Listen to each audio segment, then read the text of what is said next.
बहू का गुंडा भाई। नेहा शर्मा परिवार की बहू बनकर आई थी। पवन और नेहा की शादी काफी धूमधाम से हुई थी। अगले दिन रेखा के घर उसकी पड़ोसन सुनीता आती है। बधाई हो रेखा बहन, अब तो तुम सास बन गई हो, बहू जो ले आई। हाँ सुमन दीदी, ये तो है। हाँ तो सास जैसे ही रहना, वरना ये आजकल की लड़कियां ना सर पे चढ़ जाती है। अभी से दबा कर रखोगी तभी सही रहेंगी। हाँ जी, आप बिल्कुल सही कह रही हो दीदी। बाकी तो आप बहुत समझदार हो, अपने हिसाब से देख लो क्या सही है। ये कहकर सुनीता वहाँ से चली जाती है। तभी नेहा भी उठ जाती है। नेहा, आज का तो ठीक है, लेकिन हमारे घर में औरतें ना टाइम से उठ जाया करती है। ठीक है माँ जी, अब से देर नहीं होगी। चलो अब सभी के लिए कुछ बना दो। इतने में नेहा का भाई सोनू आ जाता है। उसके साथ उसके कुछ दोस्त भी होते हैं। अरे मेरी बहन क्यों खाना बनाएगी बंदूक ठोक के? सोनू और उसके दोस्तों को देखकर रेखा डर जाती है। अरे बेटा तुम आओ आओ, खाना तो मैं बना दूंगी। अरे नेहा बेटी बस मेरी मदद करेगी। ऐसे हम थोड़ी ना अपनी नई नई बहू से सारा काम करवाएंगे, है ना बहू? नहीं माँ जी, मैं खुद बना लूंगी, आप आराम करो। और भाई तुम यहाँ इतने सुबह सुबह, सब ठीक है ना? कुछ नहीं, बस देखने चलाया। तू ठीक तो है ना?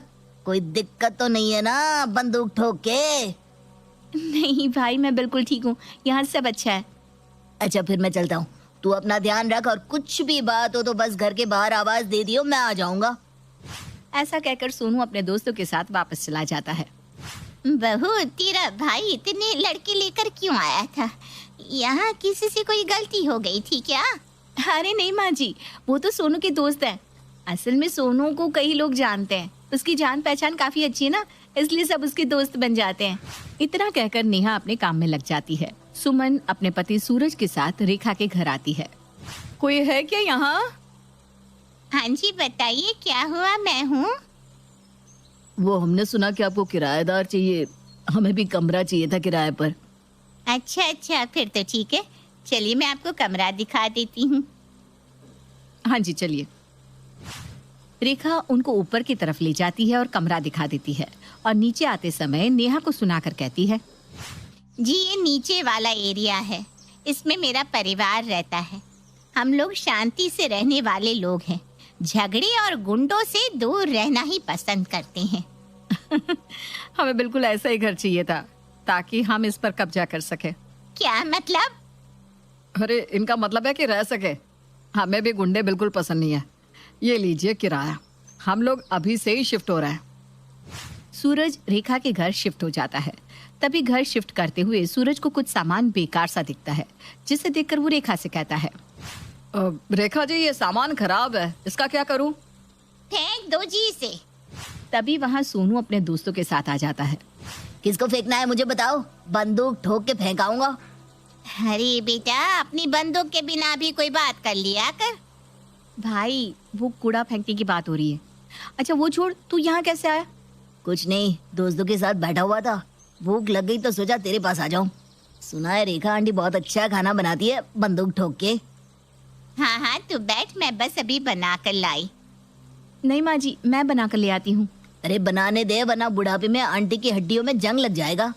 दोनों भाई बहन बैठकर बातें करते हैं और रेखा सारा खाना बना लेती है। लो बेटा खाना खाओ। क्या स्वाद है, मजा आ गया बंदूक ठोक के। बेटा कहीं तो बंदूक मत ठोक, खाना खा लो।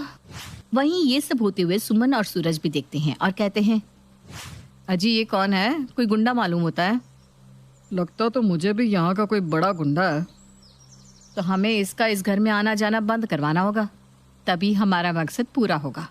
तुम बिल्कुल सही कहती हो, हमें रेखा के कान भरने होंगे ताकि वो इस गुंडे का यहाँ आना जाना बंद कर दे। फिर मौका पाकर सुमन रेखा के पास जाती है और कहती है, बहन जी ये गुंडा आपके यहाँ क्या करने आया था? अरे क्या ही बताऊं, ये मेरी बहू का भाई है। आए दिन घर आ जाता है और धमका के रखता है। डर के मारे इसकी बात माननी पड़ती है। तो आप इसका कुछ करती क्यों नहीं? ऐसे गुंडे घर में आएंगे तो मोहल्ले में नाम खराब होगा। आप बिल्कुल सही कह रही हो। मैं कल ही अपने बेटे से बात करके इस गुंडे का घर में आना जाना बंद करवाती हूँ। अगले ही दिन रेखा अपने बेटे पवन से कहती है, बेटा मुझे ये लड़का सोनू कुछ ठीक नहीं लगता। गुंडों की तरह कभी भी घर में घुस आता है और खुद तो खाता ही है, अपने आवारा दोस्तों को भी ले आता है और यहाँ खाना खिलाता है। माँ वो नेहा का भाई है ना? तो मैंने कब बोला बहन है?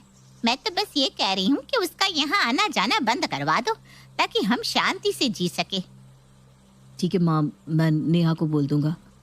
इसके बाद पवन नेहा के पास जाकर कहता है, अब सुनो नेहा, माँ को ना सोनू का यहाँ आना जाना पसंद नहीं है, तो सोनू को कह देना आज के बाद यहाँ ना आए। भला ऐसा क्या कर दिया मेरे भाई ने? कोई नहीं, अगर आप लोगों को पसंद नहीं है तो मैं उसे मना कर दूंगी और आज के बाद मैं किसी के कहने पर भी उसको यहाँ नहीं बुलाऊंगी। ऐसे ही कुछ दिन निकल जाते हैं और सोनू का आना जाना बंद हो जाता है। देखा भाग्यवान, तुम्हारा चलाया हुआ तीर बिल्कुल निशाने पार जाकर लगा है। वो सोनू तो काफी वक्त से यहाँ आया ही नहीं। हाँ, और यही सही वक्त है, हमें अपना काम करके यहाँ से निकल जाना चाहिए। ऐसा सोचकर दोनों नीचे आकर सुमन के पास बैठ जाते हैं जहाँ पवन भी बैठा था। बहन जी, क्या बात है, आपकी एक बार कहने से ही उस गुंडे का यहाँ आना जाना बंद हो गया? हाँ, अपना तो ऐसा ही है। ये घर मेरा है तो यहाँ ऑर्डर भी तो मेरा ही चलेगा ना। हाँ हाँ, वो तो है, लेकिन आज के बाद से ना यहाँ ऑर्डर सिर्फ हमारा चलेगा। क्या मतलब है तुम्हारा? मतलब ये कि आज से ये पूरा घर हम दोनों का हुआ। ऐसे कैसे तुम दोनों का हो जाएगा? किराएदार हो, अपनी हद में रहो, वरना उठाकर बाहर फेंक देंगे। ओहो, देखो तो सही, हमें उठाकर बाहर फेंकने की धमकी दी जा रही है।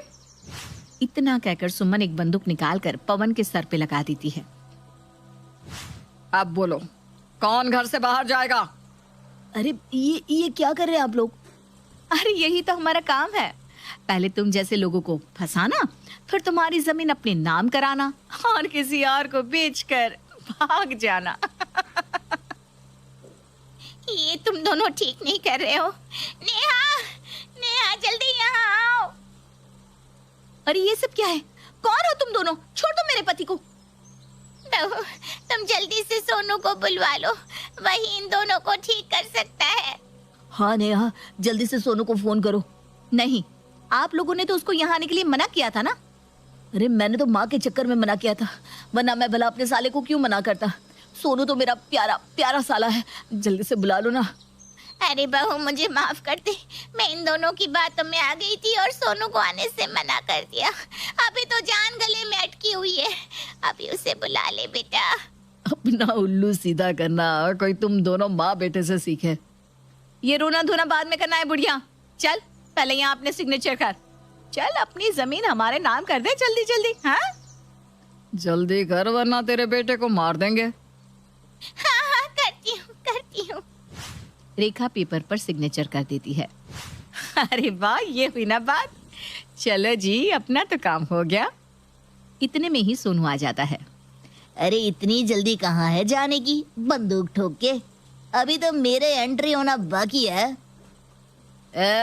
तू यहाँ कैसे? किसने बुलाया तुझे यहाँ? मुझे जब यहाँ आने के लिए मना किया ना, तभी मुझे कुछ गड़बड़ लग रही थी। तब से मैं इस घर पर नजर रख रहा था, और देखो तुम चोरों को पकड़ भी लिया मैंने। अरे मेरे बेटा, तू आ गया हमें बचाने के लिए। बचाने नहीं, मरने आया है। ये देख, हमारे पास सच में बंदूक है। और मेरे दोस्त है ना जो घर के बाहर खड़े हैं, उनके पास तो दो दो बंदूक है। अरे रेखा जी, ये तो प्रैंक था। हम तो प्रैंक वीडियो बना रहे थे। आप तो सच में डर गए। अरे आंटी जी, प्रैंक करते वक्त कैमरा भी तो साथ में रखते हैं ना। तभी वहाँ पुलिस आ जाती है और सूरज और सुमन को अरेस्ट करके ले जाती है और चोरों को पकड़ने के लिए सोनू को इनाम भी मिलता है। बेटा, ये तेरा ही घर है, जब तेरा मन हो तब आ जाया कर। आज तू ना होता तो शायद ये घर ही ना होता। अरे आंटी, ये मेरी बहन का घर है, इस पर तो मैं आज भी ना आने दूं बंदूक ठोक के। सभी लोग हंसी खुशी रहने लगते हैं।